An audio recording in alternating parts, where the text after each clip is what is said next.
उस रात जब मैंने घर से बाहर कदम रखा, मुझे नहीं पता था कि मैं किस में पैर डाल रही हूँ।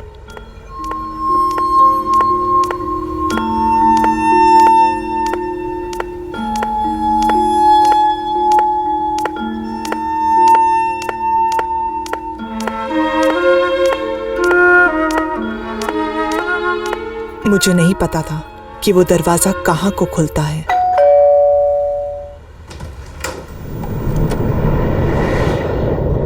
जब दरवाजा खुला, वहां से निकलने के सारे रास्ते बंद हो गए थे।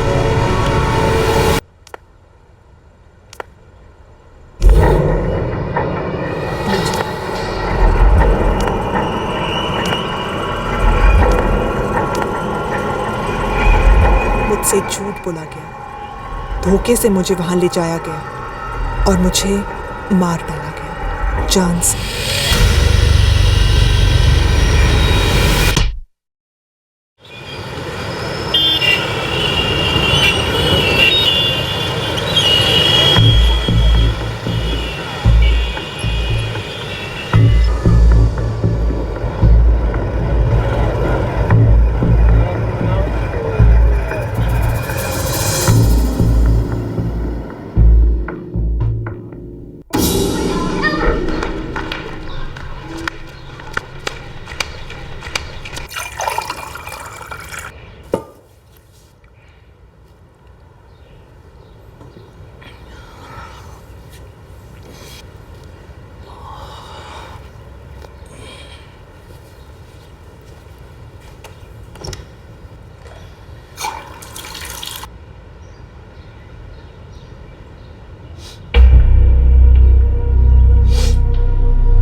स्मिता, काय हो? ये कल वाली बदबू और भी बढ़ गई है। मैंने कहा था ना आपको, वो बदबू हमारे बाथरूम से नहीं आ रही है, बाहर से आ रही है। एक गटर में 2-3 चूहे मरे होंगे। सोसाइटी ऑफिस में बोला तूने? एक बार नहीं, 2-2 बार फोन करके बोला था मैंने सेक्रेटरी को। हाँ हाँ करता हूँ करके बोला, अभी तक कुछ भी किया नहीं है। चला, हम लोग मेंटेनेंस इसलिए भरते हैं क्या? कैसे दम घुट जाए हमारा?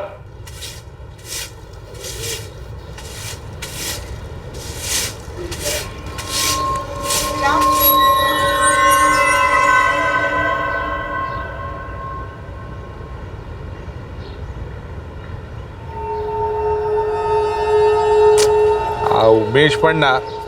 उमेश, हाँ इधर आ। क्या हुआ साहब? ये क्या है? क्या है? तेरे को कितनी बार बोला ये ऐसे कंपाउंड में कचरा छोड़ने का नहीं?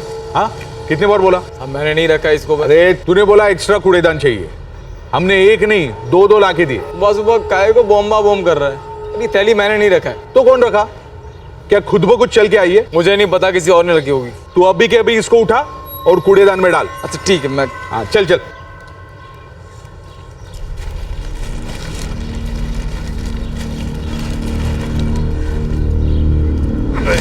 क्या हुआ?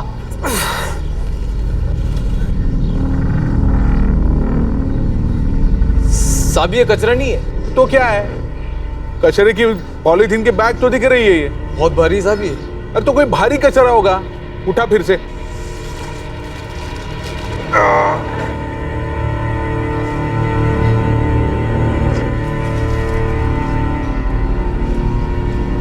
साहब मैं नहीं उठा रहा, आप खुद उठाओ। मैं क्यों उठाऊं?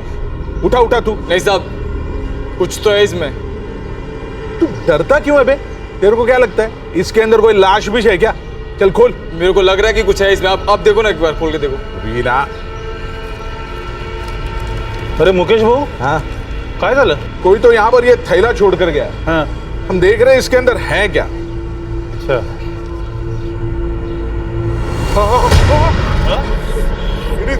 लेडीज काय? अरे लेडीज की लाश है अंदर। हाँ, crime branch unit 7B Arpita society Powai पोहोचते आहे, जिथे बॉडी मिळालेली आहे। आय रिपीट, क्राइम ब्रांच की unit 7B Arpita society Powai पहुंच रही है, जहां लाश मिली है। हम एक ऐसे केस का सामना करने जा रहे थे जो पूरे शहर को शॉक करने जा रहा था। एक ऐसा जुर्म जिसके पीछे जुर्मों का कारवां बनता गया, मानो एक चेन रिएक्शन। हम यहां तक डूबने जा रहे थे एक बहुत ही भयंकर और बदबूदार साजिश में।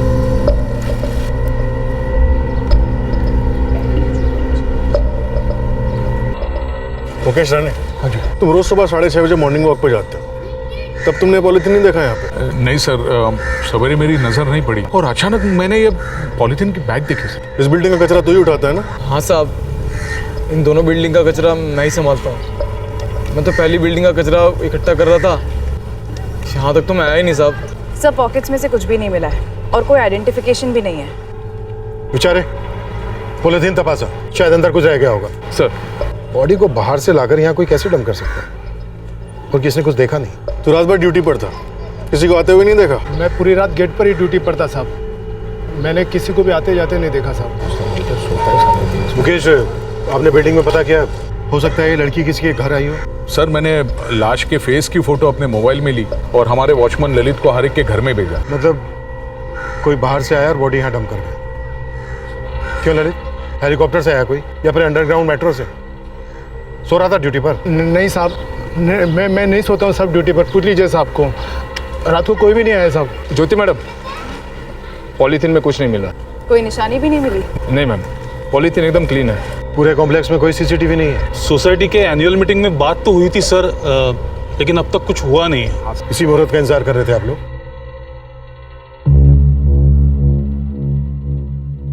तुम विचारे के साथ बिल्डिंग के हर फ्लैट में जाओ, डिटेल पूछताछ करो। बाहर से आकर कोई बॉडी यहाँ डंप कर जाए ऐसा मुश्किल लग रहा है इसमें। सर, मैं इस वॉचमैन ललित से जरा सख्ती से पूछताछ करता हूँ। ऐसा हो ही नहीं सकता है कोई लाश को बाहर से लेकर आया हो और इसने कुछ ना देखा हो, या फिर बिल्डिंग के किसी फ्लैट से लाश को बाहर रखा गया हो और इसको कुछ भी ना पता हो। और इस सफाई कर्मचारी उमेश को भी अंदर लो, रोज यहाँ से कचरा उठाता है। कंपाउंड में आज इतना बड़ा पॉलिथीन बैग पड़ा था, ऐसा हो ही नहीं सकता कि इसे दिखा ना हो।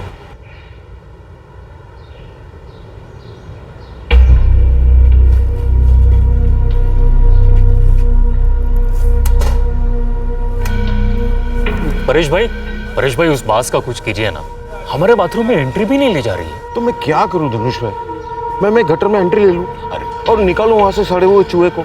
अरे 6 बार मैंने कमलेश को फोन किया, मैसेज किया, फिर सोसाइटी के मैनेजर को वार्निंग तक दी कि कमलेश नहीं तो कोई और सही। अरे यहाँ सबकी जान जा रही है और मरा हुआ चूहा सिर्फ आपका दुश्मन थोड़ी ना था।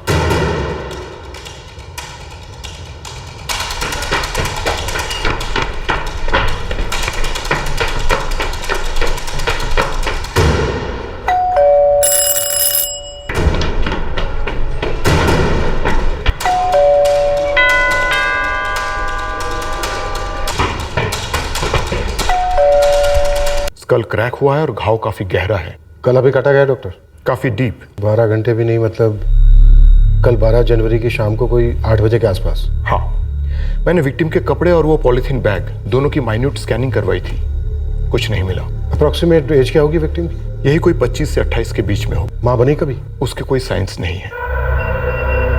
भाई साहब ने जब आवाज़ दी ना, मैं तभी देखा। उससे पहले तो मेरी नज़र भी नहीं पड़ी इस थैली पर। और मैं साहब ड्यूटी पर कभी नहीं सोता हूँ साहब, बस रात को 1 या ज़्यादा से ज़्यादा 2 बार मैं अपना कुर्सी छोड़ता है, और भी टॉयलेट जाना होता है तभी। ये टॉयलेट वगैरह का बहाना कातिल को पहले से मालूम था या तूने खास बताया उसे? नहीं साहब, मैंने किसी को नहीं बताया साहब, सच ही बोल रहा है साहब। तो अब टाइम है, बता दे, तूने कातिल की हेल्प की या तो खुद कातिल है? नहीं साहब, बाल बच्चे वाला साहब, मैं ऐसा क्यों करूँगा साहब? कातिलों के बीवी बच्चे नहीं होते तेरे? क्या साहब? बाल बच्चे, बीवी। वो साहब देख, इसके भी, और होने को ये भी कातिल हो सकता है, या फिर ये तुम दोनों की मिली भगत हो सकती है। वो साहब, वो थांबा साहब, मुझे इसमें मत घसीटो। पिछले 8 महीने से पूरा ईमानदारी से इधर का कचरा उठा रहा है मैं। मर्डर वर्डर करके अगर बॉडी को ठिकाने लगाना होता तो इधर काय को डालता, पकड़े जाने के लिए। सर, मैंने और विचारे ने अर्पिता कॉलोनी के एक फ्लैट से पूछताछ की। ये लड़की वहाँ की रेजिडेंट तो नहीं है। वॉचमैन ललित कसम खा के कह रहा है कि रात को ड्यूटी पर सोता नहीं है, टॉयलेट के लिए जरूर जाता है। मुझे लगता है उसी दौरान लाश को डंप किया गया। कत्ल कल शाम 12 जनवरी को 8 बजे के आसपास हुआ है, तो बॉडी 12 बजे के बाद ही डंप की गई होगी, डेफिनेटली सूरज निकलने से पहले। एक काम करो, कॉलोनी को जाने वाले जितने भी रास्ते हैं सबके सीसीटीवी चेक करो। बॉडी बाहर से लाई गई है तो कहीं से तो लाई गई होगी, हो सकता है किसी कैमरे में दिख जाए। सर, वैसे मैंने विक्टिम की फोटो आसपास के मोहल्ले में सर्कुलेशन में दे दी है, हो सकता है वो आसपास के मोहल्ले की रेजिडेंट हो। मर्डर कल शाम को ही हुआ है तो अभी तक मिसिंग कंप्लेंट तो दर्ज नहीं हुई होगी, फिर भी चांस लेते हैं। चेक करो, एक जवान लड़की मिसिंग है तो कहीं ना कहीं बवाल तो हो ही होगा।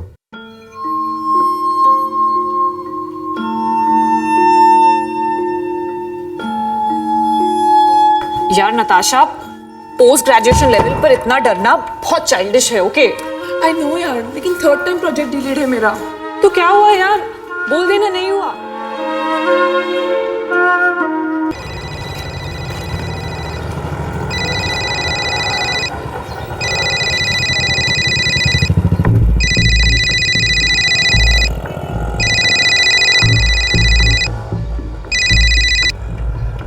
Hello,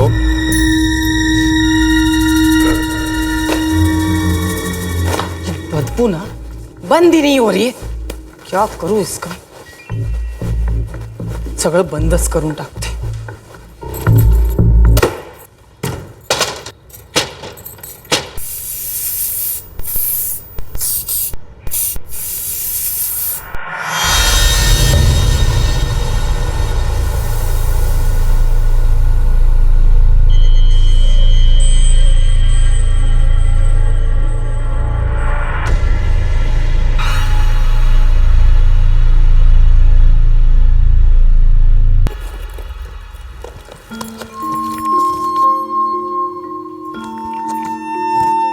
ready? अरे ये खत्म नहीं किया तुमने? मैं नहीं पीऊंगी, मुझे अच्छा नहीं लगता। अच्छा ठीक है, छोड़ दो। और चले। 4 दिन हो गए लाश मिले हुए, लेकिन आइडेंटिफिकेशन की एक लीड तक नहीं। सर, मुंबई के 91 पुलिस स्टेशन में से एक भी पुलिस स्टेशन में इस लड़की की मिसिंग कंप्लेंट दर्ज नहीं हुई है। अजीब है। सर हो सकता है कहीं बाहर से आई हो। हाँ, जहां से भी आई है वहां तो इसे कोई ना कोई मिस कर रहा होगा ना। हो सकता है ये यहाँ पर किससे मिलने आई हो। अब ये तो अपना फोन उठाने से रही, इसका फोन कहीं ना कहीं नॉन स्टॉप बज रहा होगा, या फिर कातिल ने स्विच ऑफ कर दिया होगा। जिनका अपना कोई मिसिंग हो वो अपना डर, अपनी टेंशन ऐसे स्विच ऑफ कर सकते हैं क्या? तुम्ही डायल केलेला नंबर बंद आहे, कृपया थोड्या वेळाने पुन्हा। क्या हुआ, अभी भी फोन नहीं उठा रही है? नहीं माँ, अभी भी फोन स्विच ऑफ आ रहा है। कमाल कर रही हैं आप मैडम, गटर क्लीनर आ ही नहीं रहा है तो सोसाइटी ऑफिस आखिर क्या कर सकती है? तो क्या हम इस बदबू में घुट घुट के मरते रहे? मैनेजर साहब, आपकी 8 घंटे की ड्यूटी रहती है, आप रहते नहीं है ना यहाँ। हमें तो एक निवाला खाया नहीं जाता, उल्टी आती है। मैं तो कह रही हूँ ये मरे हुए चूहे की स्मेल तो नहीं है, कुछ और ही है।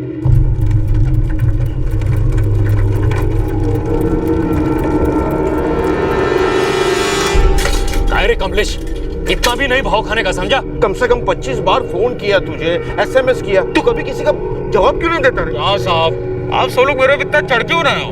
अरे गांव चला गया था, आने में लेट हो गया, अभी सुबह लौटा हूँ। चल भाई कुछ कर ताबड़तोड़। 1 मिनट रमेश को आ जाने दो।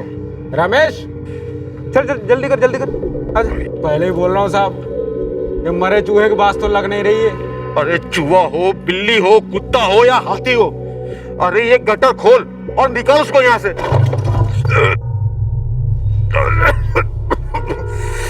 हे भगवान, ऐसी बदबू तो पहले कभी सही नहीं मैंने।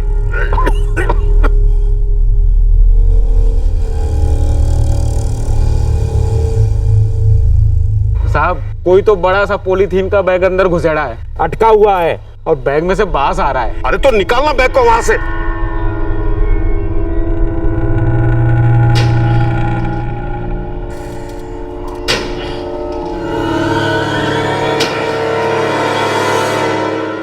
पता नहीं क्या है बैग में परेश भाई। जो भी है बाहर तो निकालना ही है ना, चल खींच ले बाहर।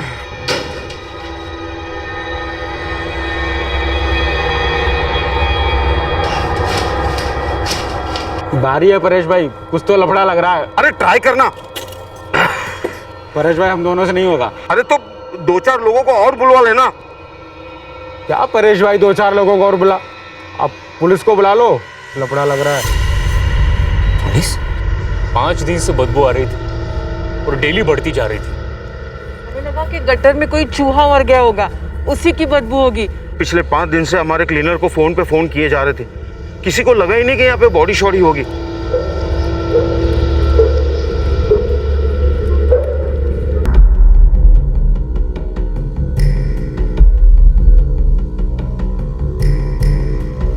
साहब गटर शुरू से एंड तक पूरा तलाश किया, सिर नहीं है अंदर। ऐसे कैसे हो सकता है? सर कहीं नहीं मिला। अच्छे से देखो।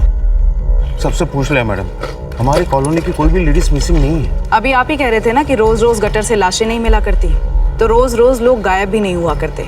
दोबारा से चेक कीजिए परेश जी, एक एक फ्लैट से। चौंकाने वाली बात यह है कि 5 दिनों के अंतर में मिली ये दोनों लाशें 2 अलग अलग हाउसिंग सोसाइटी से बरामद हुई हैं। पुलिस ने अभी तक इन दोनों मर्डर्स के बीच में कोई कनेक्शन तो एस्टेब्लिश नहीं किया है, लेकिन चिंता का विषय ये है कि दोनों ही विक्टिम्स जवान लड़कियां थीं और इन दोनों की ही आइडेंटिफिकेशन अभी तक नहीं हो पाई है। एज की रेंज बढ़ाओ, 25 से 28 की जगह 21 से 30 करो। पिछले 1 महीने की सारी मैचिंग मिसिंग कंप्लेंट स्कैन करो। Social media groups, chat groups में सर्कुलेट करो ये टैटू की फोटो। हो सकता है कोई इसे पहचान। सर मैं एरिया के सारे टैटू आर्टिस्ट से भी पूछताछ करवा रही हूँ।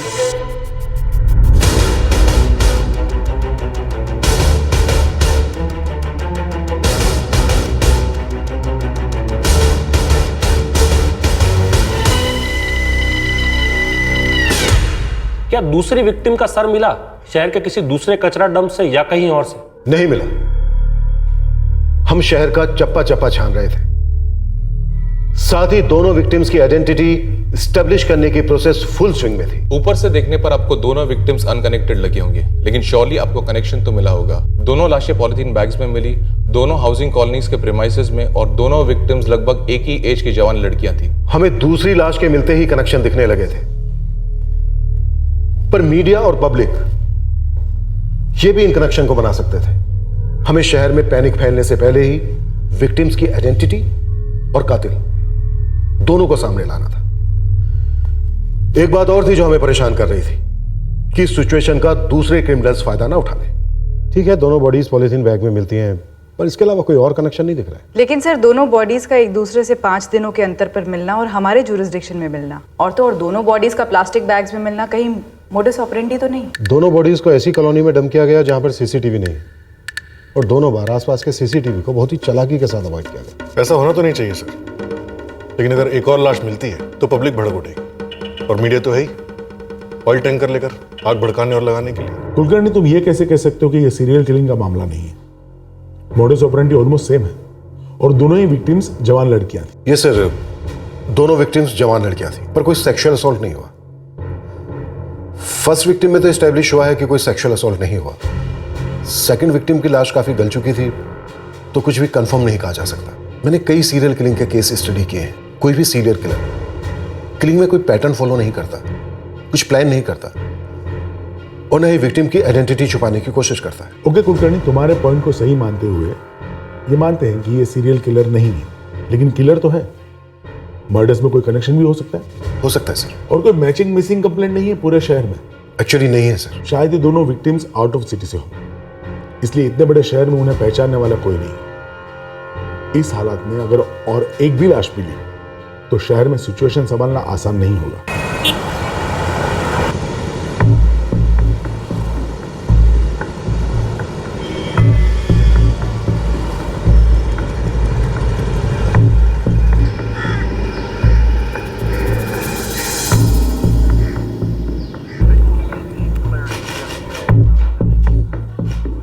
सुमेश घोष? जी सर, मैं ही हूँ सुमेश घोष। तुमने फोन किया था? हाँ सर। बोलो क्या बात है? हाँ सर, ये फॉरवर्ड आया था मुझे। तुमने फोन पे बताया नहीं तुम्हें इस बारे में बात करनी? पहचानते हो इस टैटू को? हाँ सर, ये टैटू मेरी फ्रेंड पायल ने बनवाया था, पायल दास। तू इतना श्योर कैसे है कि ये जो टैटू है वो तेरी फ्रेंड पायल दास का ही है? ये टैटू लेफ्ट हैंड पे, और पायल ने भी अपना टैटू लेफ्ट हैंड पर ही बनाया था। ये देखिए सर, हम दोनों ने अपने टैटू साथ में बनवाए थे कोलकाता में 3 साल पहले। ना ना ना, आमकी स्नेक भालो लागबे ना। मुझे स्नेक नहीं, ड्रैगन बनवाना है। ड्रैगन का कौन सा डिजाइन बताओ? ये वाला पसंद है मुझे।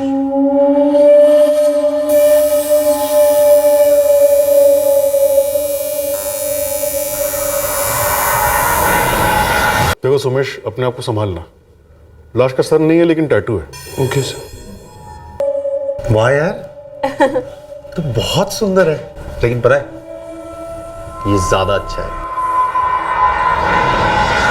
ये पायल है, मेरी बचपन की दोस्त पायल दास। तुम्हारी बचपन की दोस्त की हमें 18 जनवरी को लाश मिली, और आज 23 जनवरी है। तो इतने दिन तुमने अपनी इतनी करीबी दोस्त को मिस नहीं किया? हम दोनों बस फ्रेंड्स थे, लेकिन पिछले 2 सालों से मैं पायल के टच में नहीं हूँ, मतलब बिल्कुल ही नहीं। फिर एकदम से अचानक मेरे पास निहारिका का फोन आ गया।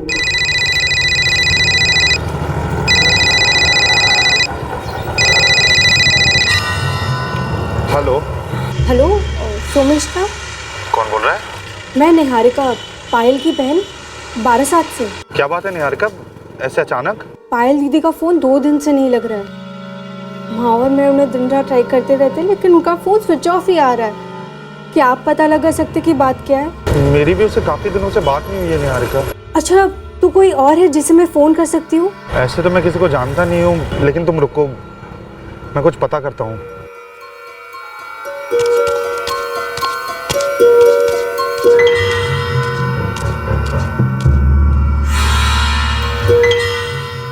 तीन बार मैं उसके फ्लैट पर भी जाकर आया था, मगर ताला लगा हुआ था। फ्लैट क्या है उसका? और पायल का फोन नंबर? अंधेरी ईस्ट में भारत कॉलोनी में रहती है। नंबर याद है? नंबर ये उसका नंबर है। 445678898। इस नंबर का पिछले 1 महीने का रिकॉर्ड मुझे आज ही चाहिए, और उसके बाद पिछले 6 महीने का जल्द से जल्द। मुझे दूसरी लड़की के बारे में कुछ भी नहीं मालूम। वो तो साहब ने मुझे बॉडी दिखाई थी मुर्दा घर में। पायल दास यहाँ मुंबई में 3 साल से काम कर रही थी। जी सर। तो वो यहाँ जहाँ भी काम कर रही थी, उसे वहाँ किसी ने मिस क्यों नहीं किया? पुलिस कंप्लेन क्यों नहीं की होगी? 5 साल पहले मैं बारासात से मुंबई आया था काम करने के लिए, और पायल को भी बहुत इंटरेस्ट था मुंबई आके जॉब करने का, इसलिए मैंने 3 साल पहले उसके लिए जॉब ढूंढ दी, और साथ ही साथ रहने का इंतजाम भी करती है। क्या जॉब? अंधेरी इसमें पर्पल स्वान स्पा? जी सर, ये रतन पंजाब होटल के एकदम पीछे ही है, बहुत फेमस है। लेकिन पायल ने वहाँ पर सिर्फ 1 साल ही काम किया था। फिर कहाँ चली गई? वो उसने बताया नहीं। वो रूम भी उसने छोड़ दिया था जो मैंने उससे दिलवाया था, वो भी मुझे बिना बताए।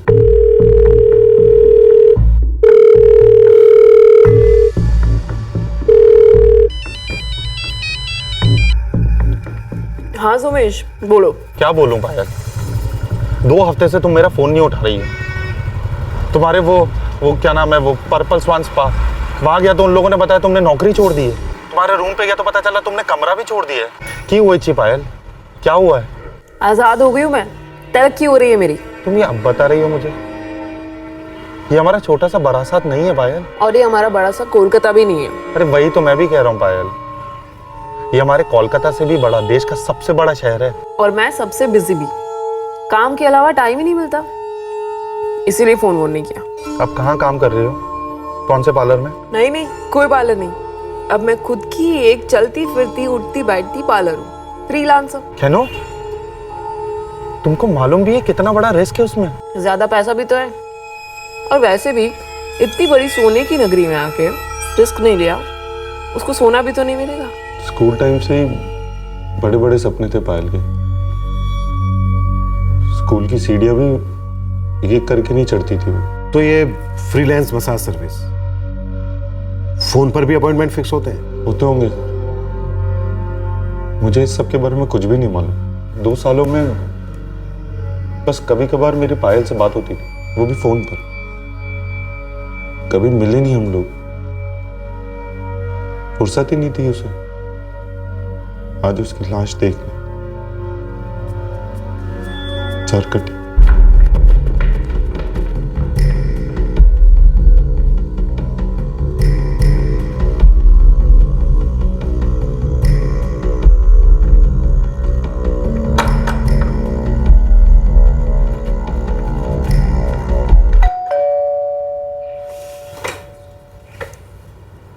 जी, मैं एएसआई ज्योति बिरजे, क्राइम ब्रांच। क्या हुआ मैडम? ये पास वाला फ्लैट पायल दास का है? हाँ, वो बंगाली, लेकिन कई दिनों से देखा नहीं उसे। उसका मर्डर हो गया है। क्या?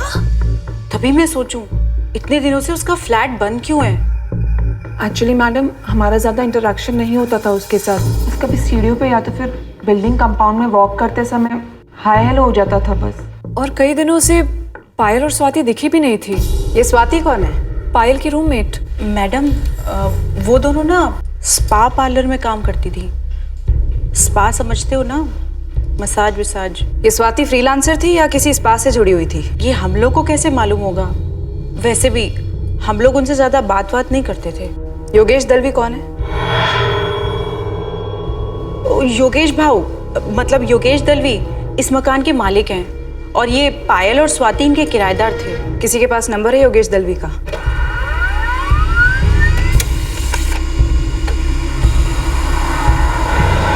सर्वकृपा सोसाइटी का फ्लैट नंबर 202 मेरा ही है, किराए पे दे रखा है।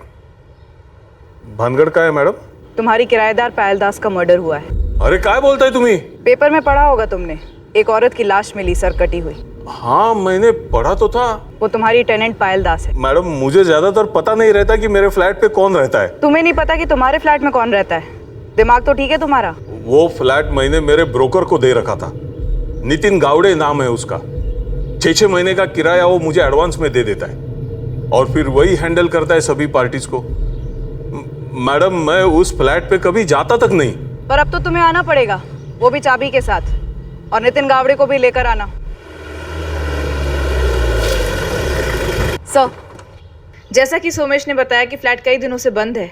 पड़ोसी ने बताया कोई स्वाति मित्रा नाम की लड़की रहती थी पायल के साथ, वो भी स्पा लाइन से ही थी। सोमेश, तू जानता था स्वाति के बारे में? नहीं मैडम, मैंने आपको बोला था मैं पिछले 2 साल से पायल से नहीं मिला।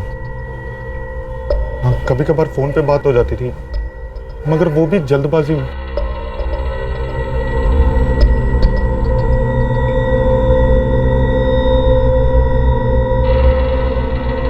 The number you are trying to call is currently switched off.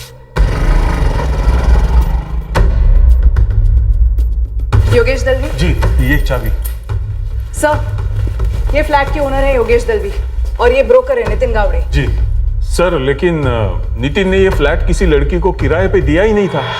हाँ साहब, ये 2 लड़कियां पायल दास और स्वाति मित्रा, इनको मैं जानता भी नहीं। मैंने फ्लैट दीपक बासु को दिया था रेंट पे। तुमने ये फ्लैट इस नितिन को दिया और नितिन ने ये फ्लैट दीपक बासु को सबलेट किया और रह रही थी यहाँ पे 2 लड़कियां।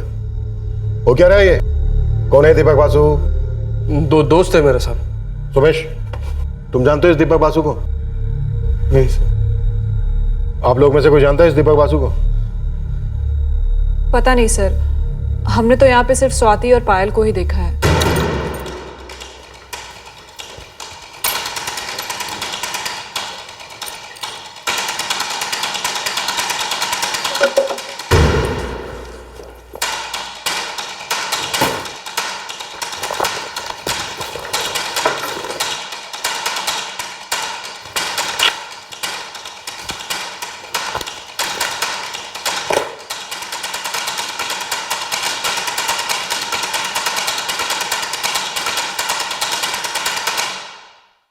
की हो रो? पायल दी की कोई खबर? बुरी खबर है। क्या क्या हुआ दादा? कुछ 6-7 दिन पहले पुलिस को पायल की लाश मिली। निहारिका, निहारिका की होलो माँ? हाँ बोल, सुमेश ने क्या कहा? पायल से बात हुई उसकी? हाँ बोल बेटा, बोल। हाँ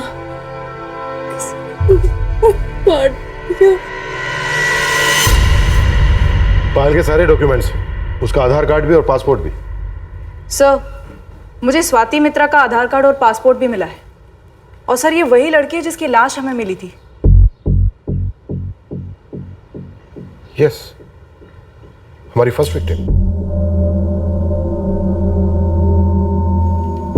हाँ, यही है स्वाति मित्रा।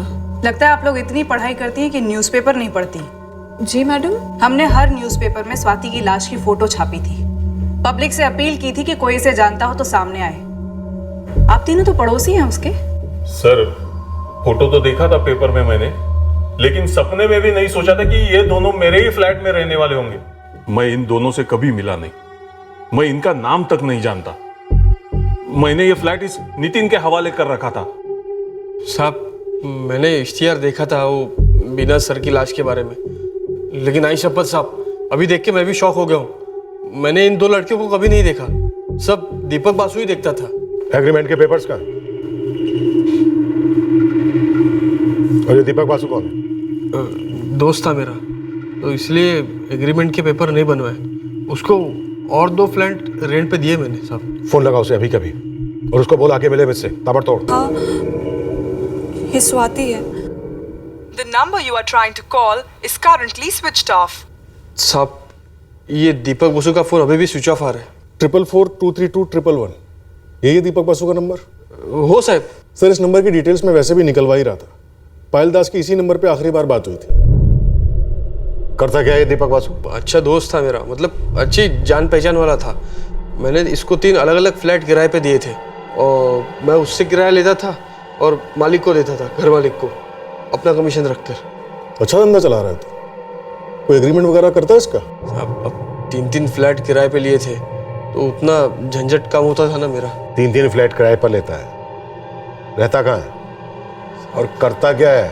एजेंट है, लड़कियों को काम दिलवाता है, ब्यूटी पार्लर वगैरह। Massage parlour? हाँ साहब वैसा ही कुछ। इन मसाज पार्लर में सिर्फ मर्दों की मसाज होती है? साहब शायद, मेरे को मालूम नहीं, मैं कभी गया नहीं उधर।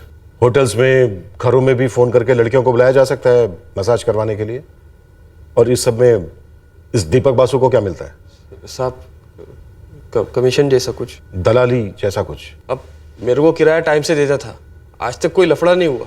बस 2 मर्डर हुए, लफड़ा नहीं है ये। अब मैं क्या बोलूँ साहब। रहता कहाँ है ये दीपक बासु? यही अंधेरी ईस्ट में, कॉलोनी एग्जैक्टली पता नहीं। तू कह रहा है कि वो तेरा दोस्त है, तू 3-3 फ्लैट देता है उसको किराए पर चढ़ाने के लिए, और तेरे पास फोन नंबर के अलावा उसकी ABCD कोई जानकारी नहीं है, और उन किराए के फ्लैट के तू पेपर वर्क नहीं करता। उनमें से एक फ्लैट में तो जवान लड़कियां रह रही थी जिनकी इस वक्त लाशें पड़ी हैं मुर्दा घर में। देखिए साहब, मेरा इस सब से कोई लेना देना नहीं है, मुझे जाने दीजिए। हाँ साहब, मेरा भी वैसे कोई लेना देना नहीं है। लेना भी है इस सबसे और देना भी है। किराए पर फ्लैट देते हो, उसके पेपर वर्क नहीं करते। पेपर वर्क करना भी तुम लोगों की जिम्मेदारी है। ये नितिन गावड़े, बाकी 2 फ्लैट जो तूने दीपक को दिलाए कहाँ है वो? साहब यही है पास में, एड्रेस है ना मेरे पास। तुम दोनों के पास स्वाति के किसी भी रिश्तेदार का नंबर नहीं है? हमने बोला ना मैडम, हमारा उनके साथ सिर्फ हाय बाय ही था, वो भी फॉर्मल टाइप। रिश्तेदार तो क्या मैडम, हमारे पास उन दोनों के नंबर्स भी नहीं है। और सोमेश, तुम्हें स्वाति के बारे में आज ही पता चला है? जी मैडम, पायल ने तो कभी फोन पर भी स्वाति का नाम तक नहीं लिया था।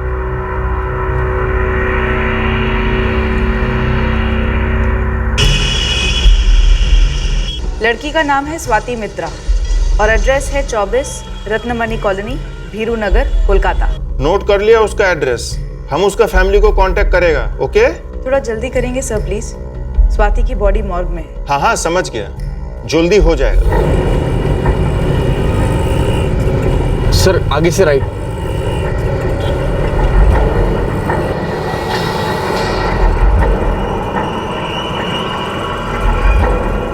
सर ये चाबी है मेरे पास।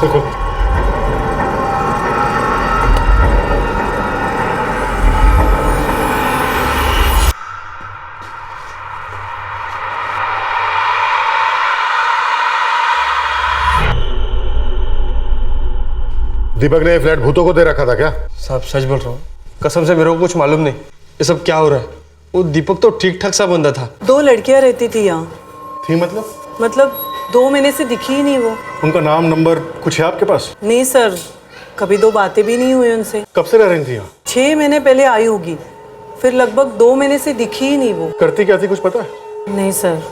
यहाँ भी 2 लड़कियां? हाँ सर, पड़ोसन कह रही है कि उसे उनका नाम तक नहीं पता, आखिरी बार 2 महीने पहले देखा था। यहाँ भी 2 लड़कियां रहती थी, कहीं दोनों के साथ भी कुछ गलत ना हुआ। मुले, ये काफी सीरियस हो सकता है। नितिन, हाँ चल तेरा तीसरा फ्लैट दिखा जो तूने दीपक को सबलेट किया। नितिन गावड़े, ये दीपक मिला तो ठीक है, नहीं तो तू ही सब कुछ बता दे। मैं क्या बोलूँ सर, मुझे तो तीनों फ्लैट का किराया टाइम पे देता था, बोला था कि सिर्फ लड़कियां रहती है फ्लैट में और कोई लफड़ा नहीं है, सब सही है। और किसी ने कभी कोई शिकायत भी नहीं की। अब मुझे क्या पता साहब पीछे से क्या हो रहा था।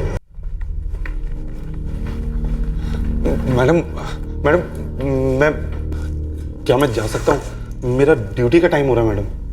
अभी नहीं। क्यों नहीं मैडम? मैम सब कुछ तो मैंने आपको सामने आकर बता दिया है।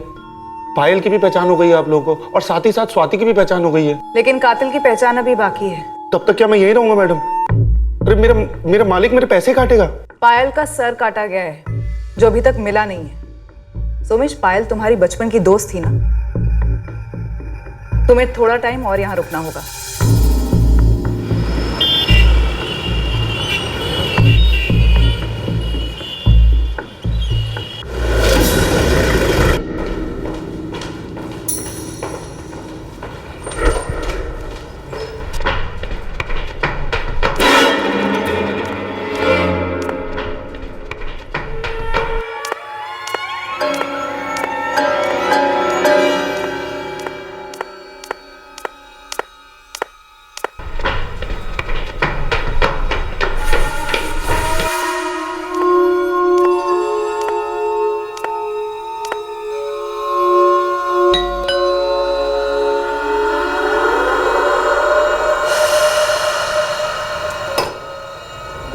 इसकी भी चाबी होगी तेरे पास? हाँ सर। तो फिर खोलना। चल खोल।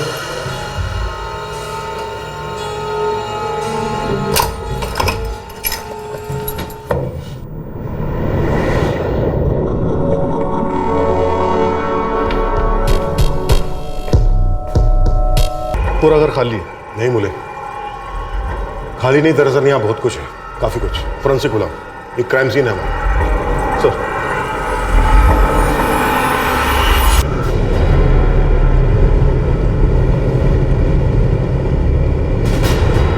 4-5 महीने से तो कोई भी नहीं रह रहा था सर। और इसके पहले दीपक बासु रहता था यहाँ? नहीं सर, 2 लड़कियां रहती थी। कभी बात होती थी उनसे? कुछ बता सकती हो उनके बारे में? जानने के लिए टाइम ही नहीं होता था सर। हर 2-3 महीने में लड़कियां चेंज हो जाती थी। यहाँ एक मर्डर हुआ, 2 भी हो सकते। कभी किसी के चीखने या चिल्लाने की आवाज सुनी? हे भगवान, मर्डर? हमने तो कोई भी आवाज नहीं सुनी। शायद एक मर्डर 12 जनवरी को हुआ होगा और दूसरा मर्डर 1-2 दिन बाद, यानी 13 या 14 को। आपके घर से बस एक दीवार छोड़कर 2 मर्डर हुए हैं और आप कह रही हो ना कुछ सुना ना देखा? नहीं सर, वैसे भी हम उन लड़कियों से दूर ही रहते थे, लेकिन बेचारी लड़कियों का मर्डर हो गया यहाँ। कैसे हो गया सर? ये दीपक बासु काफी सस्पिशियस कैरेक्टर मालूम हुआ होगा। लड़कियों को काम दिलाता था, 3-3 फ्लैट्स रेंट पर ले रखे थे, कोई अग्रीमेंट नहीं और फोन भी स्विच्ड ऑफ। दोनों फ्लैट एक अरसे से बंद थे। क्राइम सीन वाला फ्लैट तो लगभग 4-5 महीने से लॉक था। उसके पहले वहां पर 2 लड़कियां रहती थी। तो फिर क्या ये क्राइम सीन 4-5 महीने पुराना था? उस वक्त हमें भी लग रहा था कि एक मल्टीपल मर्डर्स का केस हो सकता है। हम इन्वेस्टिगेशन के साथ साथ कातिल के माइंडसेट को भी समझने की कोशिश कर रहे थे। एक बॉडी डंप की गई थी एक हाउसिंग सोसाइटी के अंदर और दूसरी हाउसिंग सोसाइटी के गटर में, फिर कहीं और। एक फ्लैट में हमें खून के धब्बे मिले, उस फ्लैट में जो फ्लैट एक लंबे समय से बंद था। इस बार पब्लिक से ज्यादा हम खौफ की गिरफ्त में थे कि और लाशें मिलने वाली। सवाल तलवार की तरह लटक रहे थे कि कितनी लाशें, किस किस की लाशें और कहां कहां मिलेंगी।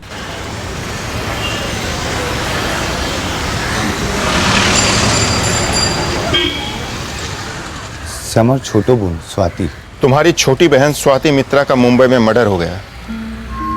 वो 6 बरस आगे घर से भागी थी सर। तब से हम लोग का मतलब हमारा और हमारा माँ का कोई रिश्ता नहीं था उससे। एक फोन तक नहीं किया था सर। हम लोग तो उसी समय सारा शोक मना लिया था। वहाँ का पुलिस किसी दीपक बासु को ढूंढ रही है।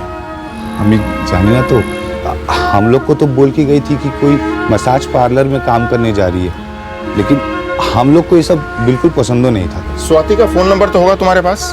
आपको बोला तो साहब, हम लोगों से कोई संबंध नहीं रखा था उसने। कोई और है जिसके पास उसका नंबर मिल सकता है? 6 बरस अनेक लंबा अरसा होता है सर, सब कुछ बदल सकता है। एक फ्लैट की 2 लड़कियां मारी गई और दूसरे 2 फ्लैट में 2 लड़कियां थी जिनकी कोई खबर ही नहीं। सर ग्राउंड सिचुएशन तो यही है। और इस दीपक बासु के बारे में कोई लीड नहीं है सर। लेकिन सर बीच का ब्रोकर नितिन गौड़ वो हमारी कस्टडी में है और हाउस ओनर योगेश दर्वी, उस पर हम नजर रखे हुए। कुलकर्णी, क्या ये दीपक बासु लड़कियों को फ्लैश ट्रेड में डाल रहा था मसाज पार्लर की आड़ में? ऐसा कुछ अभी तक सामने तो नहीं आया है। मुझे लगता है ये लड़कियां घर से भागी होंगी या तो भगाई गई होंगी। डेफिनेटली गरीब परिवारों से होंगी, दूर दराज के इलाकों से, ताकि अगर गायब भी हो जाएं तो कोई इंक्वायरी करने वाला ना हो। 2 लड़कियां मारी जा चुकी हैं और बाकी की लड़कियों की कोई खबर नहीं है। सर, हमारे पास पायल दास का नंबर है, हमारे पास दीपक बासु का भी नंबर है। हम इस दीपक बासु को बहुत जल्दी धर लेंगे सर। एक काम करो, पायल दास जहां पहले काम कर रही थी वहां जाके इंक्वायरी करो। स्वाति शायद उसे वहीं मिली हो और इस पूरी साजिश की जड़ वहीं कहीं हो।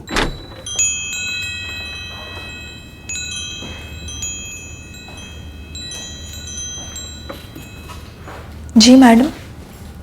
मैं एसआई ज्योति बिरजे, क्राइम ब्रांच। इन दोनों को पहचानती हो?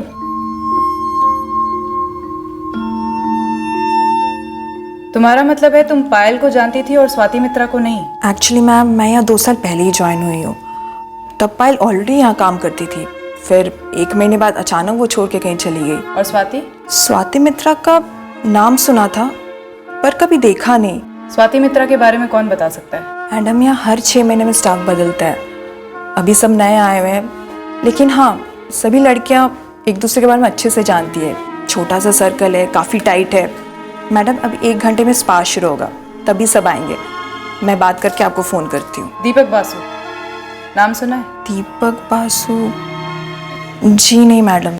पायल की लाश को पहचानना मुश्किल था, सोमेश सामने आया, लेकिन स्वाति, उसका फेस हमने न्यूज़पेपर और सोशल मीडिया पर पोस्ट किया था। अब उसके स्पा या पड़ोस में से कोई सामने क्यों नहीं आया होगा ज्योति? सर, सोमेश ने बताया कि पायल 2 साल से फ्रीलांस काम करती थी। हो सकता है स्वाति भी फ्रीलांसर हो और लोगों के जहन से उन दोनों का नाम निकल गया हो। और रही बात क्लाइंट्स की, तो उनमें से किसी का भी आगे आकर पहचान करना मुश्किल है, क्योंकि उनकी खुद की आइडेंटिटी कॉम्प्रोमाइज हो जाती। इस वक्त हमें दीपक बासु चाहिए। कोई तो होना चाहिए जो उसे पहचानता हो और ये जानता हो कि इस वक्त वो कहां हो सकता है। सर, ऐसे और कब तक आते रहना पड़ेगा मुझे सर? इस तरह से तो मेरी नौकरी भी छूट जाएगी। चुपचाप यहाँ बैठो, जब अंदर से ऑर्डर आएगा तभी जा सकते हो।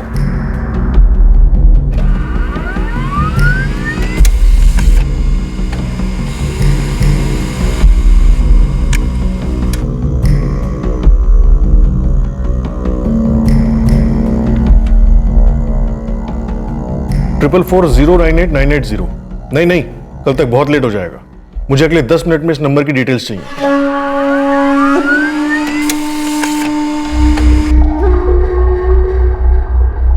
हाँ साहब, यही है दीपक बासु। सर, फोन कंपनी के फॉर्म पे एड्रेस है 15 दिवाकर हाउसिंग सोसाइटी अंधेरी ईस्ट। ये क्राइम सीन का भी एड्रेस है, पर वहां इस दीपक बासु को कोई नहीं पहचानता। और एक नंबर है 444098980। इस नंबर से 12 जनवरी को दीपक को लास्ट कॉल किया गया था। इसकी डिटेल्स के लिए भेज दिया गया है।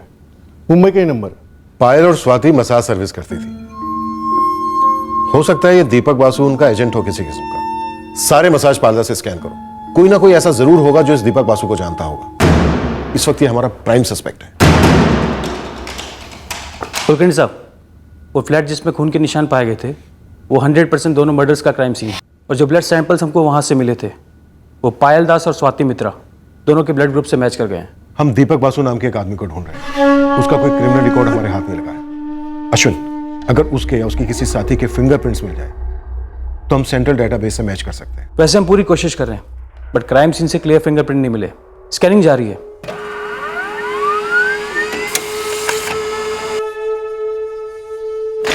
सर, दीपक बासु के फोन पर जो लास्ट कॉल आया था इस नंबर से 444098980, वो स्वाति मित्रा के नाम पर रजिस्टर्ड है।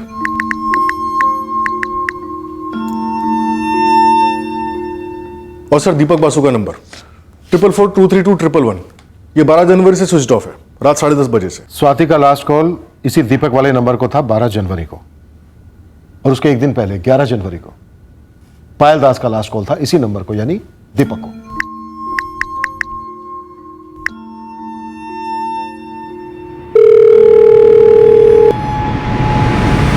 पायल दास का नंबर है 444567898।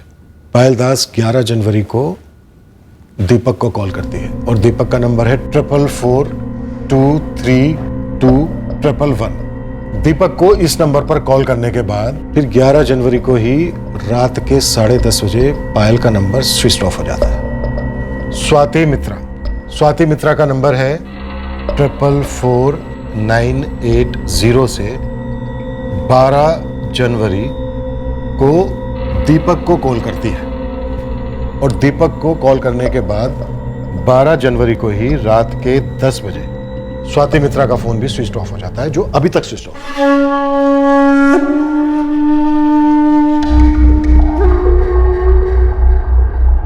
96 घंटे से 120 घंटे के अंदर मर्डर हुआ होगा। पर सर स्वाति की लाश हमें पहले मिली है। स्वाति की लाश पहले मिली 13 जनवरी को और गली हुई बॉडी मिलती है एक हाउसिंग कॉलोनी के गटर में। स्ट्रॉन्ग पॉसिबिलिटी है कि पायल को 11 की रात को ही मारा गया होगा और उसी रात उसकी बॉडी और उसका सर अलग अलग जगह पर डंप हुए और उसके दूसरे दिन यानी 12 जनवरी की रात को स्वाति को मारा गया होगा और अगली सुबह हमें उसकी बॉडी मिलती है एक हाउसिंग कॉलोनी के कंपाउंड में। यानी स्वाति को बाद में मारा गया होगा और उसकी बॉडी हमें पहले मिलती है और पायल को पहले मारा गया होगा और उसकी बॉडी हमें बाद में मिलती है। अरे ये तो दीपक है, इसी ने मुझे फर्स्ट पास जॉब दिलाया था। तो अंजलि बता सकती हो इस वक्त दीपक कहाँ मिलेगा? सॉरी मैडम, मुझे बिल्कुल आइडिया नहीं है कि दीपक इस वक्त कहाँ है। लेकिन तुम स्वाति और पायल दोनों को जानती थी? जानती थी, वो दोनों 3 साल पहले यहीं काम करती थी। फिर मैं यहाँ से जॉब छोड़कर चली गई। बाद में मैं 6 महीने पहले लौटी तो वो दोनों यहाँ से जा चुकी थी। हमारे यहाँ पर लौटना और छोड़ना चलता रहता है। मेरा खाने का मन ही नहीं कर रहा। क्यों, क्या हो गया? यार सोच सोच के खून खौल उठता है कि 1 रुपए में से 70% तो ये स्पा ले जाता है और बाकी 30% जो बच जाता है ना वो हमारे हिस्से में आता है। लेकिन क्लाइंट्स तो मिलते हैं ना। फ्रीलांस में क्लाइंट्स को पकड़ना कितना मुश्किल होता है और मर्द ज़र तो वैरायटी के गुलाम है। लेकिन अंजलि, क्लाइंट्स बार बार हमारे पास आते हैं ना, और पता है क्यों? क्योंकि हमारे मसाजेस में वैरायटी है। मुझे लगता है हमें फ्रीलांस करना चाहिए। फिर देखना, ये सारे क्लाइंट्स पप्पी की तरह हमारे पीछे पीछे आएंगे। क्यों पायल? है ना अंजलि? यार तुम लोग इतना सोच क्या रहे हो? ये कोई गवर्नमेंट जॉब नहीं है जो यहाँ टिकना पड़ेगा। हमें कोई पीएफ या पेंशन नहीं मिलने वाला। अगर हम जवानी में नहीं कमाएंगे तो घर वालों के साथ लड़ झगड़ कर मुंबई आने का क्या फायदा? पायल और स्वाति दोनों के बहुत बड़े बड़े सपने थे। कुछ घर वर खरीदने का भी प्लान था दोनों का। अंजलि, हमने स्वाति की फोटो इतनी घुमाई न्यूज़पेपर्स में, सोशल मीडिया पर, लेकिन तुम्हारी नजरें तक नहीं पड़ी उस पर। सॉरी मैडम, शायद मुझसे मिस हो गई कहीं। दोनों के फोन रिकॉर्ड्स में फीचर हुए सभी नंबर से मैंने बात की। ऑलमोस्ट सभी उनके क्लाइंट्स हैं। ज्यादातर मेल हैं? सभी मेल हैं सर, और कोई कुछ भी कहने से मना कर रहा है। क्या कह रहे हैं? हाँ, पायल के सर्विस मैंने लिए हैं। मुझे बैक प्रॉब्लम है ना। मसाज लेना क्राइम कब से हो गया? स्वाति अच्छा मसाज देती थी, मैं उसको उसकी फीस देता था। मैंने पायल और स्वाति दोनों से काफी दफा मसाज करवाए। देखिए, मुझे इस सब में इन्वॉल्व मत कीजिए। हाँ, मैं हर हफ्ते मसाज लेता हूँ, कभी पार्लर से, कभी फ्रीलांसर से। प्रॉब्लम क्या है? प्रॉब्लम यह है कि दूध के धुले इन सारे क्लाइंट्स में से एक भी ऐसा नहीं है जिसने स्वाति की फोटो देखकर रिस्पॉन्ड किया। वहां भी स्टैंडर्ड जवाब सर, देखा नहीं, मिस हो गया। सर, फाइनली कोई तो मिली जो दीपक को जानती है, और स्वाति और पायल को भी। दरअसल दीपक एक एजेंट है जो इन लड़कियों को मुंबई में अलग अलग मसाज पार्लर्स में जॉब पर लगाता है। बेसिकली दल्ला। और ये लड़कियां क्या जॉब करती हैं इसका अनुमान कोई भी लगा सकता है। सर, इस बिजनेस से जुड़ी हुई 2 लड़कियों का भयंकर तरीके से कत्ल किया गया और दूसरे 2 फ्लैट की 2 लड़कियों का कुछ पता नहीं है। उम्मीद करते हैं कि ये बस वहां ना हो जहां इनके होने का हमें डर है।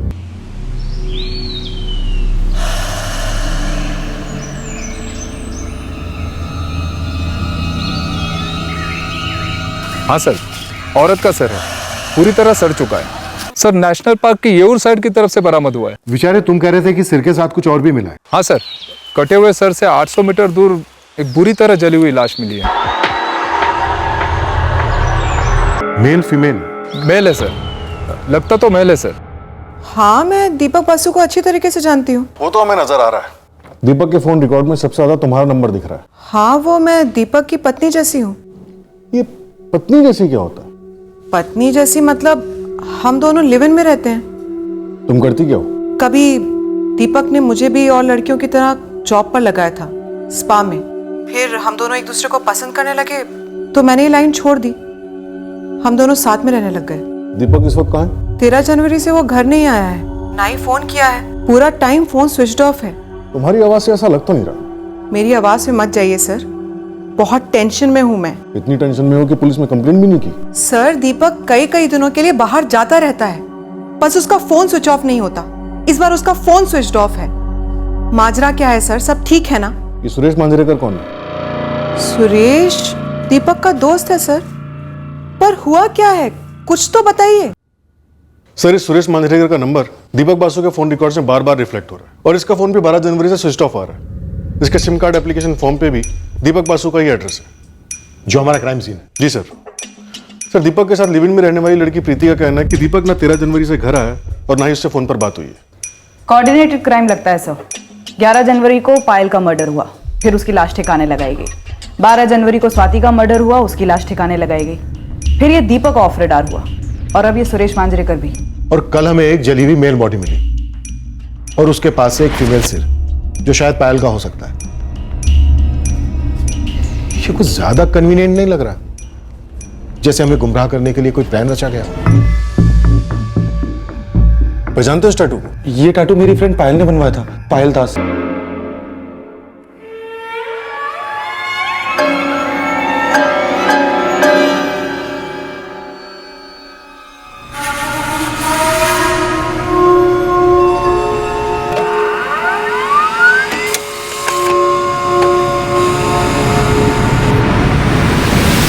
बेचारे ये सोमेश घोष के कॉल रिकॉर्ड्स, इसमें एक एक नंबर ध्यान से स्कैन करो और पता करोगे कि ये किस तरह से दीपक बासु या सुरेश मांजरेकर से जुड़ा हुआ हो सकता है। ये दीपक बासु है और ये उसका साथीदार सुरेश मांजरेकर, ये दोनों गायब है। हमें शक है इस सोमेश घोष पर, हालांकि इन दोनों के मिलने के चांसेस काफी कम है। दोनों का हिस्ट्री खंगालते हैं, जरूर कुछ ना कुछ मिलेगा दोनों के बारे में। साहब हो सकता है ये जो लाश मिली है जली हुई, ये दीपक बासु की हो और बहुत जल्द ही इसके भिड़ू सुरेश मांजरेकर की भी लाश मिल जाए। लेकिन हाँ, अगर ये सुरेश और सोमेश की पहले से कुछ सेटिंग रही होगी तो जरूर कुछ नई हिस्ट्री निकलेगी। कहानी जो भी है मुझे बिना मिर्च मसाले के साफ साफ सबूत के साथ चाहिए। नहीं सर, मैं झूठ नहीं बोल रहा हूँ। मैं इस स्वाति मित्रा को नहीं जानता हूँ और ना ही इस दीपक बासु को। झूठ बोल रहा है तू सोमेश। अब सच सुन, पायल दास, स्वाति मित्रा, दीपक बासु, इन तीनों का कत्ल तूने किया है। नहीं सर, मैंने नहीं किया है सर। तू ये अच्छी तरह से जानता था। इन तीनों की लाशें मिलते मिलते ये केस इतना गर्मा जाएगा कि हम तुझ तक ऐसे पहुंचेंगे जैसे मक्खन तक गर्म चाकू। ये क्या बोले जा रहे हैं सर आप? फिर तेरी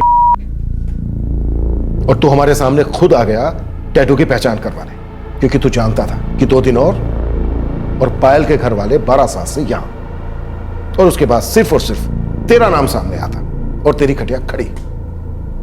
इसलिए तूने हमें दीपक बासु की तरफ धकेला और जब तक हम उस तक पहुंचे तब तक वो मारा जा चुका था। कैसे? उसे तूने मारा, चलाकर। सर आप ये मेरे ऊपर झूठे झूठे इल्जाम क्यों लगा रहे हैं? तूने पायल को पहले मार डाला। क्यों मारा?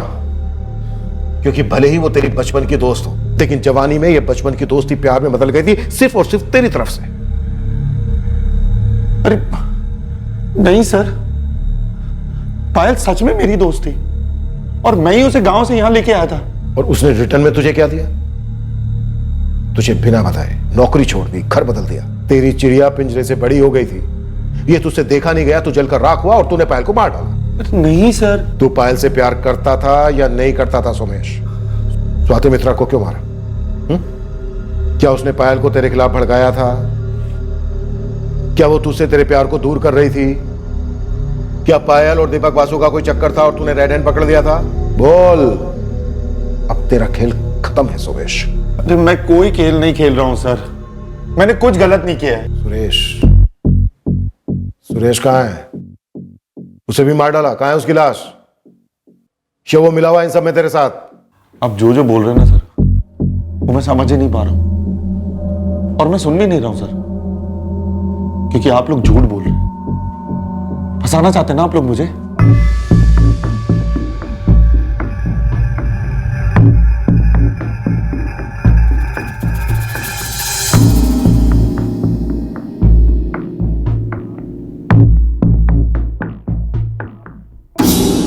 दीपक का कुछ फिक्स नहीं होता है मैडम, कभी कभी 4-5 दिन के लिए गायब हो जाता है। ये सुरेश मांजरेकर कौन है? दीपक का दोस्त बोलो या असिस्टेंट बोलो, साथ में काम करता है। पार्लर्स में लड़कियां सप्लाई करने का काम। नौकरी दिलाना उन्हें, जरूरतमंद लड़कियों को काम मिलता है, लाइफ बन जाती है उनकी। मैं भी मुंबई ऐसे ही आई थी दीपक की मदद से। पायल दास को जानती थी? हाँ, अच्छी तरह से। अच्छा हुआ नानी का, मुझे बहुत गुस्सा आता। तुम्हारे कॉल रिकॉर्ड्स में पायल ही पायल है। मैं ना क्यों बोलूंगी मैडम, मैं उसे अच्छी तरीके से जानती थी। सुनकर के बहुत खराब लगा। स्वाति मित्रा के लिए खराब नहीं लगा? वो भी तो तुम्हारी लाइन से थी। मैं इस स्वाति मित्रा को नहीं जानती हूँ। ऐसे कैसे? पायल की रूममेट थी स्वाति। उन दोनों का एजेंट तुम्हारा पति जैसा दीपक था, बल्कि मरने के पहले तक वो दीपक के टच में थी। तुम पायल को जानती हो और स्वाति को नहीं जानती। किसी को ना जानना गुनाह तो नहीं है ना मैडम? तो मैं ये जानना चाहती हूँ कि तुम पायल को कैसे जानती थी? 2 साल पहले पायल हमारे घर आई थी। उसे और स्पा में जॉब नहीं करनी थी, कुछ अपना शुरू करना था। बस तभी मुलाकात हुई थी और टच में रहे। स्वाति हमारे कभी घर नहीं आई तो जान पहचान नहीं हुई। आप सेटिस्फाई हुई? आप मेरे सेटिस्फाई होने की छोड़, मैं तेरी कस्टमर नहीं हूँ। सेटिस्फैक्शन मुझे तभी मिलेगा जब दोनों के हत्यारे अंदर होंगे। मैं भी वही चाहती हूँ मैडम। अब मैं जाऊँ? हत्यारों के नाम बताओ। मुझे कैसे पता होगा? सोमेश घोष के साथ कौन कौन था? कौन सोमेश घोष? मैं सिर्फ पायल की भलाई चाहता था। तू पायल को चाहता था, काबू में रखना चाहता था उसे? नहीं सर, चाहना और काबू में रखना कभी एक साथ हो सकते हैं क्या भला? मैं बस उसके लिए फिक्र करता था। सुमेश, मैं जानती हूँ तुम्हें मेरी फिक्र है और ये अच्छी बात है, लेकिन तुम ऐसे दखल अंदाजी मत किया करो। मुझे अपना भला बुरा पता है। और अपने भले के लिए कुछ बुरा तो नहीं कर रही हो तुम? क्या मतलब? मतलब ये कि लोगों के घरों पे जाना, कभी होटल में प्राइवेट मसाज देना, ये कहीं कुछ और तो नहीं है? ये मेरा पर्सनल बिजनेस है। अचानक से बहुत पैसे आ गए तुम्हारे पास। उससे तुम्हारा कोई ताल्लुक नहीं है। जितने पैसे आए ना, दुगना गुरूर आ गया पायल तुमने। देखो सोमेश, मेरे सपने बहुत बड़े हैं, पर तुम्हारा पता है क्या है? तुम रहते मुंबई में हो लेकिन जीते अभी भी बारासत में, तुम्हारे वो छोटे से गांव में। और तुम्हें मैं ही लेके आया हूँ वहां से, भूलो मत। नहीं भूली हूँ मैं, कुछ भी नहीं भूली हूँ। और तुमने जो भी किया ना, उसके लिए अनेक धन्यवाद। लेकिन एक बात मैं क्लियर कर दूं, अब से तुम्हारी जिंदगी तुम्हारी है और मेरी जिंदगी मेरी, ठीक है? फिर तुमने जो भी मदद की है ना, उसके बदले में तुम्हें कुछ भी चाहिए तो मुझे डायरेक्ट बोलो। बाय। सोमेश, अब तू ये बिल्कुल मत बोलना कि तुझे जलन नहीं थी। जलन और दर्द में फर्क नहीं होता है क्या? तब दर्द हुआ था मुझे, ये सोचकर कि मैं पायल को इस शहर में सही तरीके से जीना नहीं सिखा पाया। और अब दर्द होता है कि मुझे पीछे नहीं हटना चाहिए था, मुझे उसको उस लाइन से निकालना चाहिए था, इस गन से कट कर देना चाहिए था मुझे उसे। इस लाइन से पायल को कट नहीं कर पाया तो तूने उसका गला ही काट दिया। अरे नहीं सर। दीपक बासु पायल को क्लाइंट्स दिलाता था? मुझे क्या मालूम सर, वो तो अचानक से मेरे पास निहारिका का कॉल आ गया तो मैं चौंक गया कि जिनसे 2 साल तक मैंने बात ही नहीं की, वो एकदम से मुझसे मदद क्यों मांग रहे थे। पर फिर मैंने सोचा कि इतनी पुरानी दोस्ती थी तो मैं भी निकल पड़ा उसे ढूंढने। उस वक्त तुझे पुलिस कंप्लेन करने की नहीं सोची? पुलिस कंप्लेन क्यों करता सर मैं? पायल जिस लाइन में थी, उस लाइन में आपको क्लाइंट्स के साथ शहर के बाहर जाना पड़ता है, एक से ज्यादा फोन रखने होते हैं, नंबर बदलते हैं, और ये मर्डर वर्डर का तो मैंने सोचा ही नहीं था। लेकिन जब उस दिन मैंने वो टैटू देखा तो सब 2 और 2 4 हो गया मेरे दिमाग में। पायल मेरे लिए बहुत मायने रखती थी सर। प्रीति ने साथ दिया तेरा? अब कौन है ये प्रीति सर? कौन प्रीति? प्रीति, तुम अपना फोन स्विच ऑफ नहीं करोगी और मुंबई से कहीं बाहर नहीं जाओगी। दीपक या सुरेश तुम्हें कांटेक्ट करें तो तुम उन्हें कतई नहीं बताओगी कि हम तुम तक पहुंच गए, बल्कि उनकी जानकारी हमें लाकर दोगी। पर इंच बाय इंच पूरी गाड़ी स्कैन की है, बट डेड बॉडी को ट्रांसपोर्ट किए जाने की कोई भी निशानी हाथ नहीं लगी। ओके मैडम, इस सोमेश घोष का बारासत से यहाँ तक का पूरा चिट्ठा खोला। इसका इस दीपक बासु और सुरेश मांजरेकर से दूर दूर तक कोई कनेक्शन नहीं है। और प्रीति के साथ? प्रीति के साथ भी कुछ नहीं है मैडम। ये इस सोमेश के फोन लोकेशन रिपोर्ट्स है मैडम। 11 और 12 जनवरी की पूरी शाम को ये क्राइम सीन के आसपास भी नहीं था, और ना ही उन हाउसिंग कॉलोनी के पास था जहाँ से उन लड़कियों के शव मिले थे, और ना ही येऊर के जंगल में कहीं था जहाँ से उस आदमी की जली हुई लाश और महिला का सर मिला था। सर, या तो हम गलत एंगल फॉलो कर रहे हैं या ये सोमेश बहुत चालाक है। इतनी सफाई से सारा काम कर गया कि हमें इसके खिलाफ सबूत का एक तिनका भी नहीं मिल रहा है। सर उसके फोन रिकॉर्ड्स की तरह उसके प्राइवेट टैक्सी भी एकदम क्लीन है। प्रीति एंगल।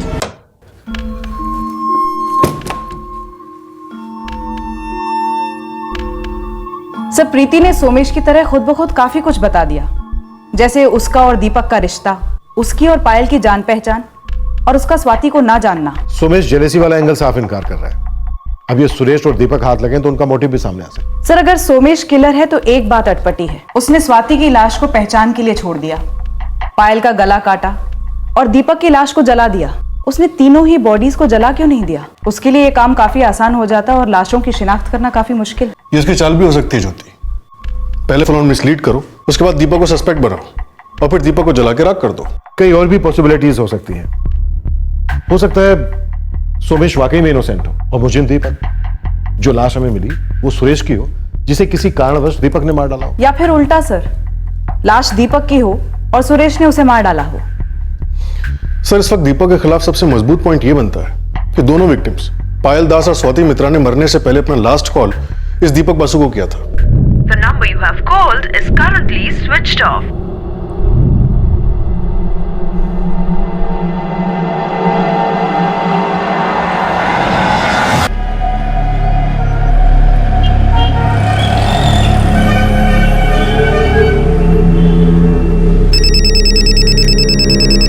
बोल गिरीश। हाँ जावेद, तूने मुझे उस सुरेश मांजरेकर का नया फोटो भेजा था ना? क्या तेरे पुणे में है क्या? यहाँ कोथरूड में रूम लिया उसने किराए पे।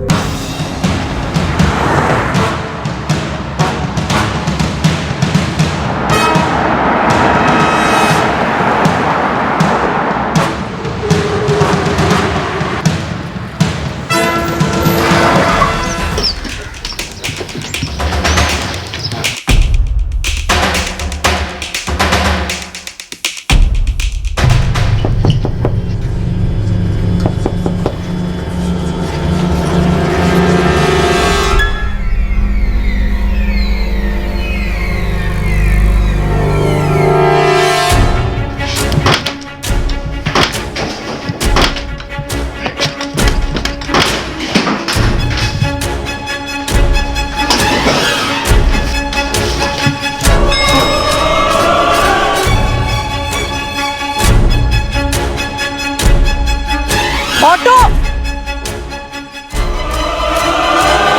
चलो भैया। क्या है? कहाँ चली सवारी? तुमसे मतलब काम से जा रही हूँ। मैडम ने खास वार्निंग दी थी ना, मुंबई छोड़ के नहीं जाने की। वो गांव में मेरी माँ बहुत बीमार है। हमें पहले क्यों नहीं बताया? बीमार माँ की हम खास सेवा करते हैं। तुम्हारे साथ तुम्हारे गांव भी चल सकते हैं। तूने भागने का ट्राई मारा ना, बहुत अच्छा किया। अब हमें ज्यादा माथा फोड़ी नहीं करनी पड़ेगी, मतलब तेरा माथा नहीं फोड़ना पड़ेगा। पहला सवाल, दीपक बासु कहाँ है? जिंदा है या मार डाला उसे? प्रीति, तुमने भागने की कोशिश की, यही बात हमारे लिए काफी है जानने के लिए कि तुम इन मर्डर्स में इन्वॉल्व थे। जो कुछ भी जानती हो सब उगल दो। और ये मत समझना कि यहाँ औरतों की खाल नहीं खींची जाती। मैडम मैं सच बोल रही हूँ, मैं कसम खा के बोल रही हूँ, मेरी माँ बीमार है। मेरी माँ बहुत बीमार है। रेखा ये बोल रही है कि इसकी माँ बीमार है।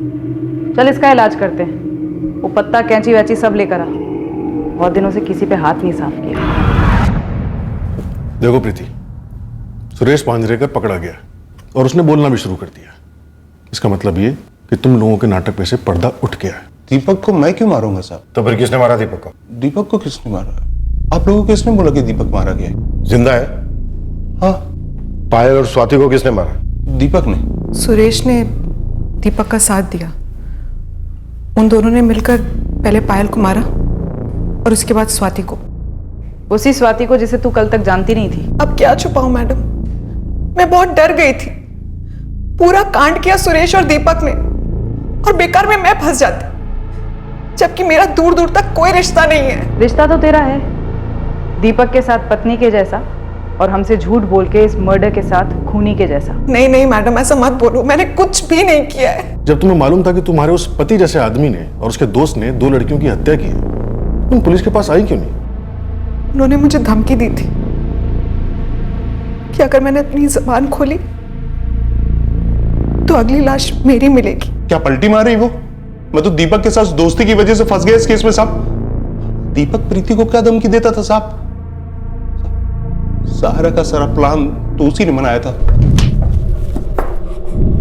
और एक प्लान मेरे अंदर भी बन रहा है। उस प्लान के हिसाब से प्रीति गांव भाग गई, गुमशुदा है अभी तक। और तुझ तक तो हम पहुंच ही नहीं पाए, पकड़ ही नहीं पाए तुझे। किसी को मालूम नहीं है कि तू इस वक्त कहां है। समझ रहा है ना? तुम और सुरेश जो फुटबॉल का गेम खेल रहे हो ना, हम उसके रेफरी हैं। फील्ड से ही नहीं, सीधा स्टेडियम से बाहर जाओगे, और ऐसे बाहर जाओगे कि जिंदगी भर याद नहीं आएगा क्या खेल रहे थे। यकीन मानो मेरा साहब, ये दो औरतों का मसला था, प्रीति और पायल का। उन दोनों के बीच में 36 का आंकड़ा था, और जब उन दोनों के बीच में गोली बजी ना सब, तब जाके ये सब प्लान बना। कमीनी, लिमिट में रह। दीपक के आसपास भी आई ना तो काट के रख दूंगी तुझे। मैं उसके पास जाती हूँ? अरे यार जोक मत मार। देख, उसको असली औरत की जरूरत है, इसलिए वो मेरे पास आता है। इसके लिए तू चाहे अपने पल्लू से बांध के रख या अपने झूठे मंगलसूत्र से, वो तो मेरे पास आएगा। तुझे रत्ती भर भी शर्म नहीं है ना? पराये मर्द पर डोरे डालती है, दूसरी औरत का घर तोड़ती है। भूल गई इतनी जल्दी? हाँ, तूने भी किसी और का घर तोड़ के अपना खुद का घोंसला बनाया था। और रही बात पराये मर्द पे डोरे डालने की, तो मेरे इतने बुरे दिन भी नहीं आए और ना ही आएंगे कि मुझे किसी और मर्द पे डोरे डालने पड़े। तो दीपक को दूर क्यों नहीं करती है? क्यों करूं मैं? हम लोग साथ में काम करते हैं, मजे मारते हैं। और वैसे भी अब तो हम लोग का रिश्ता किसी और लेवल पे ही चला गया। अच्छा, उसने फोटोज नहीं दिखाई तुझे? क्या फोटो? रुक, मैं फोटोज भेजती हूँ तुझे।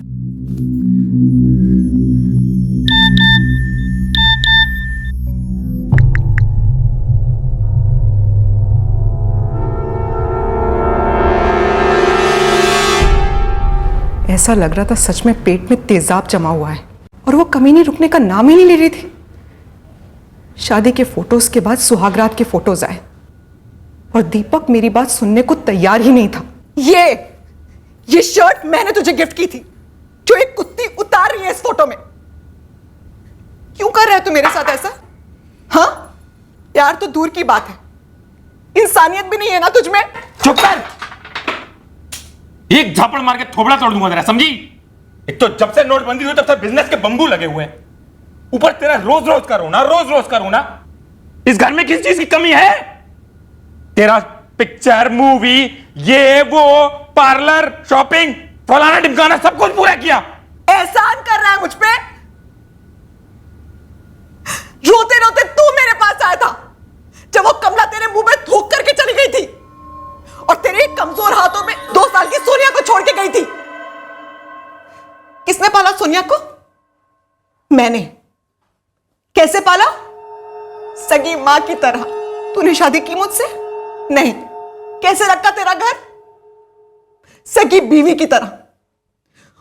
और तू जाकर के उस पायल के गले में मंगलसूत्र पहना के आ गया। धोखा नहीं है ये? मैं करती तो झेल पाता। पहले बहुत जान छिड़कता था दीपक मुझ पर।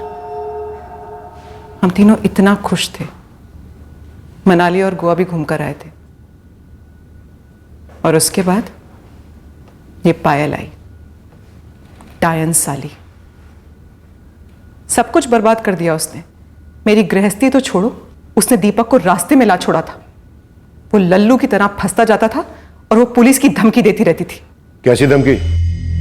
पायल को सिर्फ अपने पैसे वापस चाहिए थी, और वो दीपक को धमकी देती थी कि मेरे पैसे वापस कर दो, नहीं तो पुलिस केस करेगी। कौन से पैसे? दीपक, तूने पायल से शादी इसीलिए की थी ना कि तेरे पैसे और मेरे पैसे की झंझट का दाई एंड हो जाए। अरे यार, वो इतनी बड़ी बेवकूफ थोड़ी है। सच बताऊं तो मेरी तो शादी उल्टी पड़ गई है। वो तो कहती है अब तो शादी हो गई है, अब तो मेरे पैसे तुरंत ही लौटा दो। सुनो, नहीं दीपक, मैं बोल देती हूँ, हमारे रिश्तों को पैसे के मामलों में मिक्स मत करो। यार तुम ये हमारा रिश्ता क्यों बोलती रहती हो? शादी हो गई है ना हमारी। क्या शादी लगा के रखा है?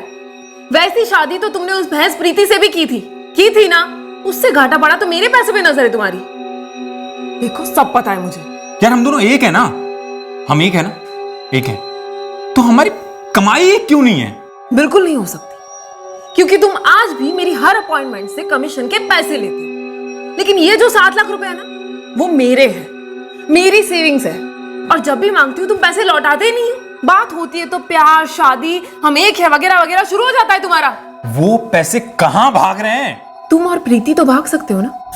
यार प्रीति के साथ भागना होता तो तुमसे शादी क्यों करता? देखो दीपक, बकवास मत करो। मुझे अब मेरे पैसे 1 हफ्ते के अंदर अंदर चाहिए, वरना मैं पुलिस में जाऊंगी और तुम्हारे खिलाफ चीटिंग का केस ठोक दूंगी। अब बताओ इतना अर्जेंट क्या है पैसे? क्यों इतने अर्जेंट? क्योंकि मैं 4 महीने से तुमसे मांग रही हूँ और तुम नहीं दे रहे हो। यार लेकिन मैं भी तो जानूं कि तुम्हें पैसों की ऐसी क्या जरूरत पड़ गई। मुझे घर लेना है। घर? अरे तो पहले क्यों नहीं बोला? पायल मैं काम करता हूं, मैं भी कहीं से लोन लेता हूं, हम दोनों मिलके एक अलग अच्छा घर लेंगे। मैं अपने और स्वाति के घर लेने की बात कर रही हूं। मैंने और स्वाति ने एक कोली लेने का सोचा है। हम दोनों ने घर देखा है, पैसों की बात भी हो चुकी है। मुझे 1 हफ्ते के अंदर अंदर मेरे पैसे वापस चाहिए और इस बार मैं पक्का पुलिस में जाऊंगा। शॉटी। वो पैसे उसके पास थे ही नहीं, उसने सारे पैसे अय्यासी में उड़ा दिए थे। मतलब हमने काफी तो तुझे ही दे दिए, काफी लग गए लड़कियों को कोलकाता से ट्रांसपोर्ट कराने में। अब मेरे पास है ही नहीं पैसे। मतलब अब कुछ बचा नहीं? 1 पैसा नहीं। लड़कियों का ट्रांसपोर्ट, तुम लोगों का धंधा ये सिर्फ स्पा वाला ही था या कुछ और भी था? स्पा वाला ही था सर। लड़कियां दीपक अरेंज करता था, वो उसके बंगाल साइड से, जिनको काम चाहिए होता था। बहुत सारी लड़कियां स्पा में काम करती थी और उनमें से कुछ लड़कियां जो स्पेशल सर्विस देती थी। पहले पायल को मारा, फिर स्वाति को? जी सर, प्लान प्रीति का ही था। वो कहते हैं ना साहब, एक तीर से 2 निशाने। पायल को मारने से दीपक के सर से 7 लाख का टेंशन जाता और मेरे अंदर से 7 करोड़ का गुस्सा। मैंने कितनी बार समझाया है, वो औरत नहीं चुड़ैल है। हाँ, और उसी चुड़ैल की कमाई से तुमने कंगन बनवा लिए, हमने छुट्टियां मना ली, मजे कर लिए। अगर जिंदगी भर मजे करने हैं तो सरदर्द का सर ही काट डालो।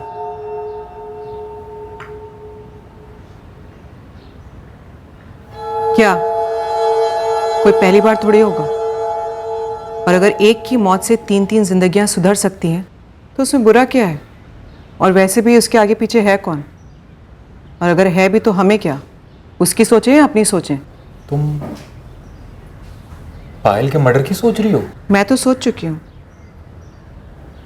बस तुम्हें अब ढंग से करना है।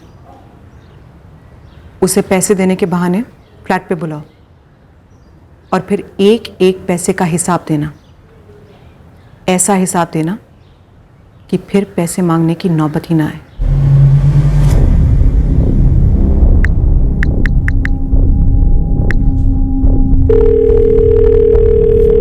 पायल, तुम्हारे पैसे आ चुके हैं। मेरे फ्लैट पर आ जाओ और अपना पूरा कैश ले लो। सच? पूरे 7 लाख? हाँ पूरे। ठीक है, मैं आ रही हूँ। आ रही है? आने दे, उसके स्वागत की सारी तैयारियां पूरी।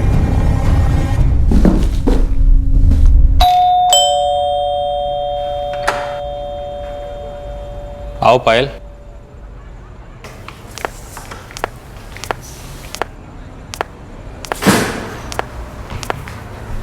तुम कहाँ है पैसे? देता हूं।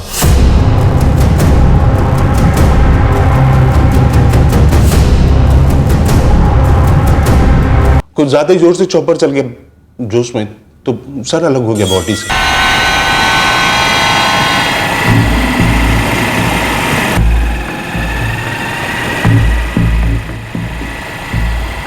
दीपक रोक ना, दीपक सुन, देख अभी तक गुड लक बहुत सही रहा है, कोई पुलिस की गाड़ी पास में नहीं है। मेरी बात मान, अब और ज्यादा लक को आजमाते नहीं है, यहीं कहीं डाल देते, आगे चांस मिले या नहीं मिले, है ना?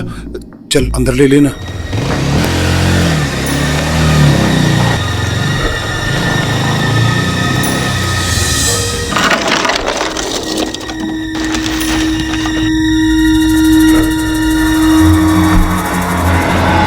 फिर वहीं से योर साइड गए और पायल की मुंडी वहीं फेंक दी।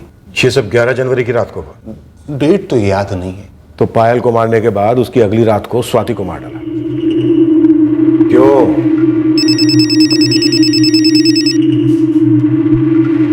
ये दोपहर से चौथी बार फोन कर रही है स्वाति यार। हमने स्वाति के बारे में तो कुछ सोचा नहीं साला। वो तो रूम पार्टनर है ना पायल की, और दोनों एक दूसरे के बहुत क्लोज हैं। अगर इस स्वाति ने कंप्लेन वगैरह कर दी तो हम लोग लटक जाएंगे। कहीं पायल ने स्वाति को यहाँ आने से पहले सब कुछ बता तो नहीं दिया कि मैं पैसे लौटा रहा हूं, वो मेरे यहाँ आ रही है? सच में लटक जाएंगे यार। देखो, रास्ता एक ही है, उसे रास्ते से हटा दो।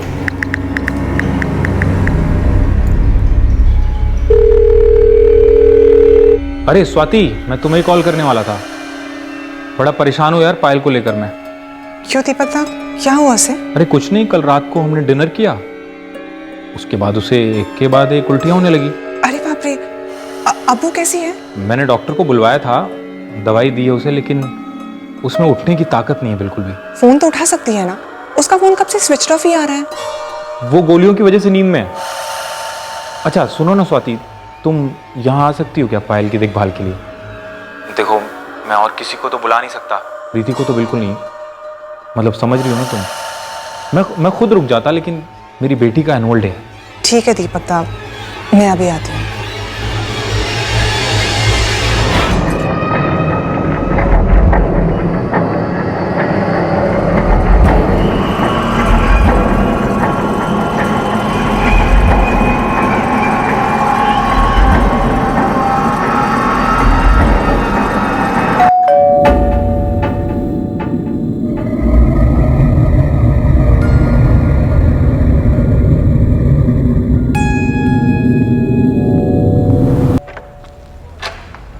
आओ स्वाति।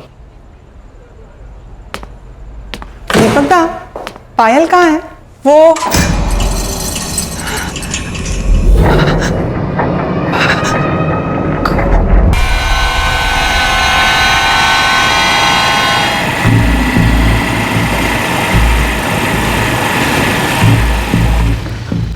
अरे सुरेश, वॉचमैन कोई दिख नहीं रहा है, कोई है नहीं आसपास, क्या करें?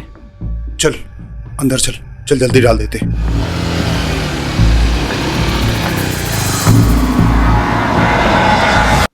तो तुम्हें उस कॉलोनी में कोई गटर नहीं मिला? गटर ढूंढने का टाइम ही नहीं था, तो ऐसे वहीं फेंक दिया। वो जंगल में जो एक आदमी की जली हुई लाश फेंकी, वो किसकी है? सर, हमने किसी आदमी को नहीं मारा साहब, हमने बस स्वाति और पायल को, बस उसके सिवा किसी को नहीं। दीपक बासु किधर भागा है? कोलकाता, पारासात, या फिर कहीं और? कहीं नहीं, ये मुंबई में रतन लॉज चकाला।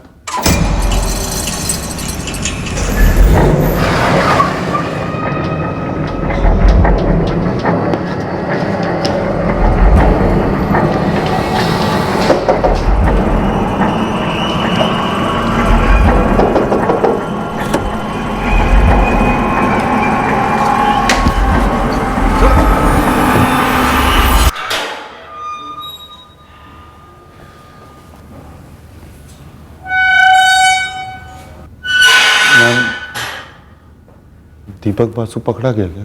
हाँ, उसे पकड़ लिया गया है। उसने क्यों मारा था पायल को? पैसों के लिए। वो पायल के पैसे नहीं लौटाना चाहता था। पायल दास, ये हेड पायल दास का है। डीएनए परफेक्ट मैच हो गया। और जाहिर सी बात है, जो जली हुई आदमी की लाश मिली है वो दीपक बासु की तो नहीं है। हमने डीएनए प्रिजर्व किया है। अब आपके हाथ में फिर से एक ब्लाइंड केस है।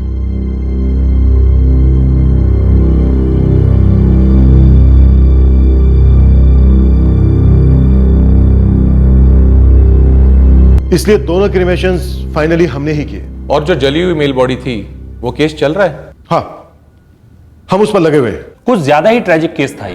पायल के साथ इतना बड़ा धोखा हुआ, और स्वाति, ना तो उसका पायल के पैसों से कुछ लेना देना था, और ना ही दीपक प्रीति पायल ट्रायंगल से। आई मीन, स्वाति ने तो कभी ये सोचा भी नहीं होगा कि दीपक उसके साथ कुछ ऐसा कर सकता है। सोचा तो पायल ने भी ऐसा नहीं होगा। क्रिमिनल इंटेंशन इतनी आसानी से पकड़ में नहीं आती, खास करके अपने करीबी लोगों की। पर जुर्म होने से पहले दस्तक जरूर देता है।